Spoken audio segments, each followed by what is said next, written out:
Hey guys, welcome to this week's crypto update. हम crypto से related हर एक बड़ी न्यूज़ के बारे में बात करते हैं, ऐसे न्यूज़ जो आपको और मुझे अफेक्ट करते हैं एज ए क्रिप्टो इन्वेस्टर।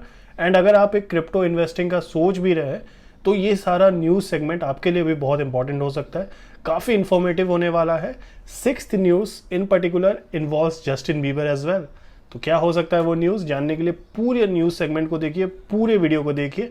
आप 1.5x में भी देख सकते हैं इस वीडियो को। तो चलिए स्टार्ट करते हैं ये न्यूज़ सेगमेंट। और पहला न्यूज़ है market wrap, crypto sells off, pauses as volatility fades, altcoin outperforms. So bitcoin struggle कर रहा है 40,000 का मार्क होल्ड करने में, whereas altcoin like Shiba Inu 12% rally कर चुका है इस हफ्ते। ये साल जो रहा है ना, इस साल में बहुत सारी चीज़ें हुई हैं और रिस्क एपेटाइट सबका कम हो चुका है। जो क्रिप्टो में इन्वेस्टिंग था ना, वो भी कम हो चुका है। वोलेटिलिटी इस ट्यूसडे को जाके रुकी है थोड़ी, अब जाके देखने में मिल रहा है कि लोगों का रिस्क एपेटाइट वापस बढ़ने लगा है। रिस्क एपेटाइट इसलिए लो हुआ था क्योंकि कंट्रीज में फाइटिंग चल रही थी, काफ़ी अनसर्टेनिटी बढ़ चुकी थी, इन्फ्लेशन रेट भी ऊपर जा रहा है, इंटरेस्ट रेट भी हाई हो रहे हैं और जो ग्लोबल एक्सपेंडिचर है वो बढ़ चुका है, वेर एज ग्लोबल इकोनॉमी जो ग्रोथ है वो घट चुकी है। तो इन सब रीजंस की वजह से काफ़ी देखा गया था कि जो रिस्क एपेटाइट सबका कम हो गया है, बट अब वो धीरे धीरे बढ़ने लगा है। बीटीसी अब 2% डाउन हो गया है और शिबा इनू जो एक ऑल्ट कॉइन है 12% रैली कर चुका है। इसका मतलब ये है कि लोग वापस से बिलीव करने लगे हैं ऑल्ट कॉइन्स पे।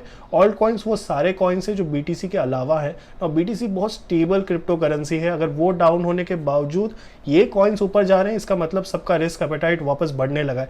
ये एक अच्छी खबर है ऑल्ट कॉइन होल्डर्स के लिए, बट बीटीसी इवेंचुअली तो ऊपर जाएगा ही जाएगा, but as a altcoin सबका रिस्क एपेटाइट वापस बढ़ने लगा है, क्रिप्टो में वापस से पैसे आने लगे हैं। तो स्टॉक्स की बात करें तो मोस्टली फ्लैट रहा है यूएस स्टॉक्स, और 10 ईयर्स ट्रेजरी यील्ड डिक्लाइन हो चुका है। गोल्ड जो है वो सेफ हेवन माना जा रहा है, काफी ट्रेड हुआ है, काफी हाई ट्रेडिंग हुई है गोल्ड में, और अभी कहा जा सकता है कि अंडरलाइंग अनसर्टेनिटी है मार्केट में। Monthly US consumer price index पे नजर डाले तो ये स्लाइटली हायर है देन एक्सपेक्टेड। ये ट्यूसडे की बात कर रहा हूँ, 8.5% पे है और ये फ्रेश 4 डिकेड हाई पे है। बट एनालिस्ट और इकोनॉमिक्स अब प्रेडिक्ट कर रहे हैं कि ये ऑल टाइम हाई है, इससे ऊपर ये जाने नहीं वाला है, यहां से ये नीचे ही जाएगा, जो कि एक बहुत अच्छी खबर है।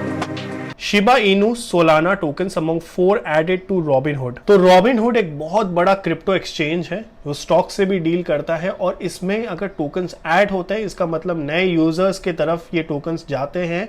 वोलेटिलिटी इंक्रीज होता है, ups and downs, buy and selling ज्यादा होता है किसी भी क्रिप्टो में। तो शिबा ऐड हो चुका है, सोलाना ऐड हो चुका है, पॉलीगॉन का मैटिक ऐड हो चुका है, कंपाउंड, ये 4 बड़े क्रिप्टो ऐड हो चुके हैं रॉबिनहुड में। काफी टाइम से स्पेकुलेशन चल रहा था कि शिबा कब ऐड होगा रॉबिनहुड में, बहुत ज्यादा बज था, काफी कम्युनिटीज बातें कर रही थी, इसके बारे में बोल रही थी, एंड फाइनली जब शिबा ऐड हो गया, शिबा ने काफी अच्छा रैली भी दिखाया रॉबिनहुड में।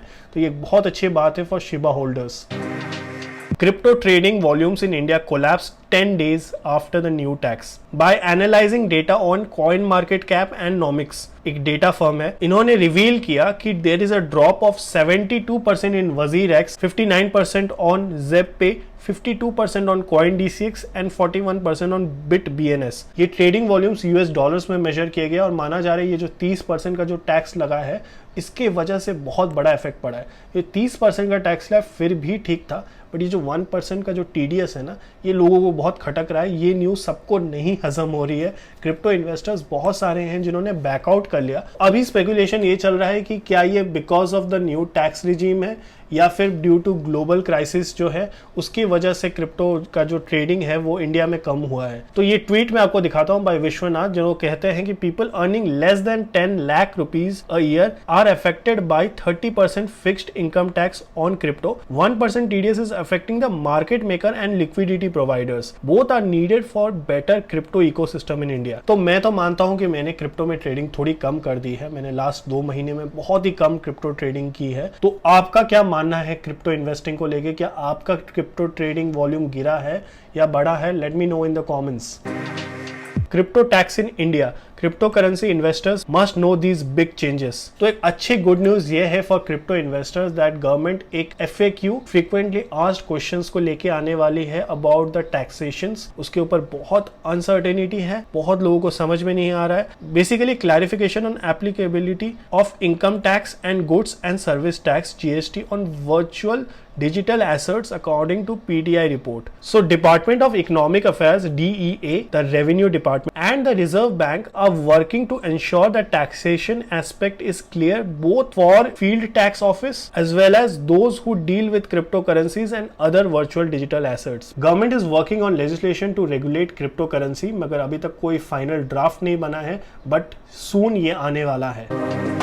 Regulatory heat forces Coinbase to halt UPI payment in just 3 days. मेरे लास्ट क्रिप्टो न्यूज़ अपडेट में मैंने आपको बताया था कि Coinbase ने कितना बड़ा इवेंट थ्रो किया था बैंगलोर में, that they have arrived in India and उन्होंने एक बहुत ही बड़ा पेमेंट रिलेटेड एक बात कही थी. वो था कि यूपीआई को इंट्रोड्यूस करने वाले हैं so that buying and selling of crypto becomes very easy for the crypto investors. मगर ये बात हजम नहीं हुई national payment corporation of India को, जो ओवरसी करता है यूपीआई को. तो उन्होंने उस टाइम पे बोला कि ऐसा कोई भी डील नहीं हुआ है, हमारा कॉइनबेस के साथ कोई बातचीत नहीं हुई है रिगार्डिंग यूपीआई. और तुरंत 3 दिन बाद यूपीआई का जो भी फीचर था कॉइनबेस के एप्लीकेशन पे वो शट डाउन हो गया completely. Coinbase reached out to NPCI for clarification और एनपीसीआई ने बोला कि क्योंकि क्रिप्टो लीगल टेंडर नहीं है, we can not allow UPI.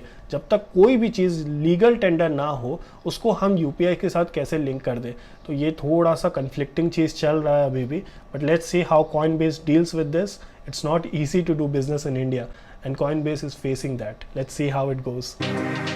Crypto firm raises 87 million from Justin Bieber and Maria Sharapova. तो क्रिप्टो करेंसी स्टार्टअप एक है मून पे करके, उसने 87 मिलियन डॉलर रेज किया विद 60 टॉप क्लास इन्वेस्टर, जिसमें जस्टिन बीबर है, मारिया शारापोवा है, rapper Snoop Dogg, there is actor Bruce Willis. तो ये सारे लोग क्रिप्टो के स्टार्टअप के साथ मून पे के साथ जोड़ चुके हैं. तो ये इन्वेस्टमेंट सीरीज ए है फॉर द फर्म एंड इसके बाद 3.4 बिलियन का वैल्यूएशन हो चुका है इस कंपनी का. तो मैं आपको बताना चाहता हूँ 600 से ज्यादा स्टार्टअप्स खुल चुके हैं जिसका वैल्यूएशन 12.5 बिलियन डॉलर्स तक जा चुका है. ये बहुत अच्छी बात है, क्रिप्टो से रिलेटेड बहुत स्टार्टअप्स आ रहे हैं. ये बहुत अच्छा पॉजिटिव न्यूज़ है फॉर क्रिप्टो इन्वेस्टर्स. एंड अगर आप फ्यूचर में क्रिप्टो में इन्वेस्ट करना चाहते हो तो आपको पता होना चाहिए कि क्रिप्टो से लेके बहुत पॉजिटिविटी देखी गई है, बहुत ज़्यादा स्टार्टअप्स खुले हैं इस साल. तो that's it for today guys. ये 6 बड़े खबर थे जो क्रिप्टो के मार्केट में बहुत बज़ क्रिएट किया. अगर आपको ये न्यूज़ सेगमेंट पसंद है तो लाइक करिए, शेयर करिए इसे एंड सब्सक्राइब कर दीजिएगा चैनल को. That's it for today. Bye bye.